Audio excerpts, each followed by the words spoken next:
13 has always been my lucky number, so I'm very excited about 2013 coming up.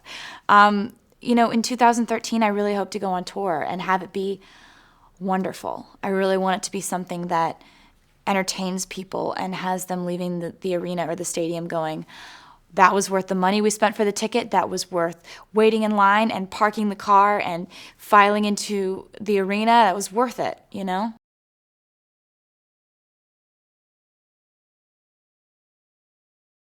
I have written lyrics on my arm for the last tour, and it was really a fun thing to do because, it could be a song I'd never heard before. It could be a song that somebody just said, oh, here, like, I really like this one line in this one song, like in the dressing room before I'd go on, and I just write it on my arm.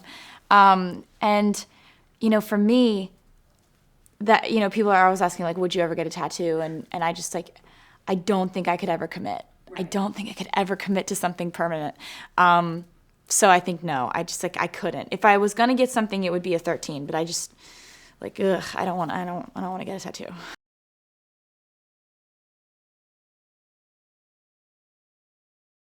I think that for me, kind of the boldest song on the record is a song called "I Knew You Were Trouble," and it's bold sonically because it sounds like that chaotic feeling of just feeling like you got tricked, and and I think that it talks about that feeling of like, not shame on you, you broke my heart. Shame on me, you broke my heart. I saw you, and I saw red flags. So it's kind of an emotion I hadn't dealt with before.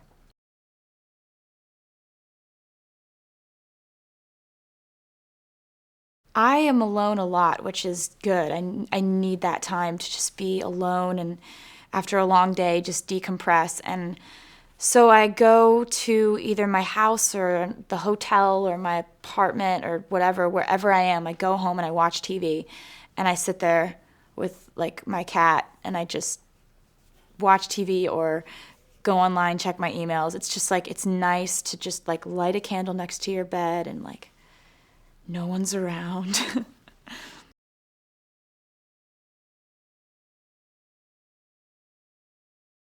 I think new things that I've learned about myself since Speak Now are that love has no rules, and it's really just about treating people the right way or the wrong way. And if you treat people the right way, it's going to go this way. If you treat people the wrong way, it's going to go this way.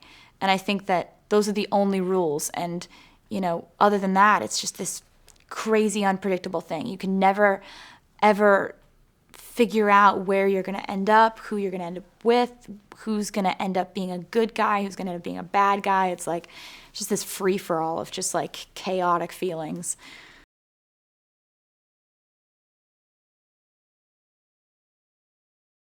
I think one thing I would pass on to my kids or my friends or anyone who asked for advice, I think I would say, grow up one year at a time.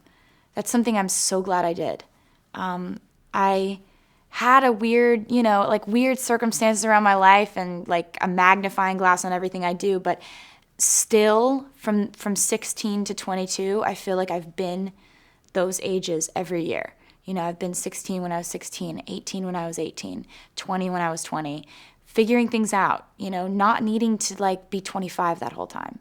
I think it's important to get excited about things that you're excited about and live life one year at a time. I was when I'm writing a record, I kind of don't listen to much music just because I want to be inspired solely on the emotion, just based on how it feels. And so, I think for me, the only artists that I really listened to were Snow Patrol and Ed Sheeran, and that's the reason why I wanted to collaborate with those people on the record. I don't feel like I'm normal because, if somebody like messes up and they're my age and they're like in college or something and they make a mistake, they're like, oh, I'm not gonna do that again. Hope it doesn't end up on Facebook or something. And I'm like, oh wow, this is gonna be made into a big deal. Oh, this is gonna be in the news for the next 6 months. Like, I mean, if I make a mistake, it's got huge repercussions that are very public. And so that's not normal, and it's not normal to have people like waiting outside your apartment with cameras, and it's not normal to like worry about the things that I worry about, but you still feel the same normal emotions, and I go to the same places I used to before. I don't like, I don't like stay in or only go to places that have back entrances and weird stuff like that. I try to live my life in a normal way, knowing that the circumstances around it are not normal.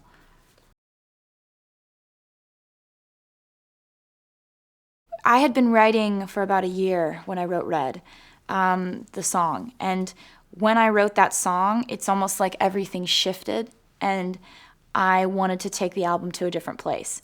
Because as soon as I wrote the song, I knew I wanted to name the album Red.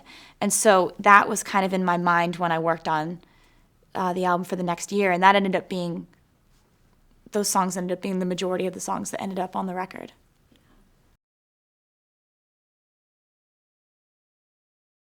I think for me, this album is so interesting because it's difficult to pick a song that's closest to me, because every one of these songs is a snapshot of a very different time in my life. You go track by track, and this one's about like extreme sadness, and this one's about like extreme frustration. This one's about like hope, and this one's about, seeing someone falling in love for the first time. And I think that in order to pick one that would, to me, define the rest of the record, it would probably be the song State of Grace, because it has a line in the song that says, "Love is a ruthless game unless you play it good and right." And that sets the tone for the entire rest of the record, that one lyric.